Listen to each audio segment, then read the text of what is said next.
70% of us aren't happy about the noise at our workplace. It takes an average of 25 minutes for a worker to return to its original task after being interrupted.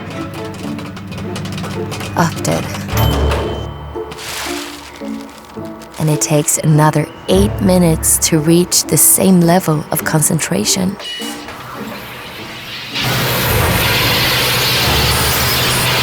So, ensuring acoustic comfort isn't just about making people feel good. It also boils down to actual performance. The less we feel disturbed, the more productive and efficient and creative we become. Plainly put, it makes us better.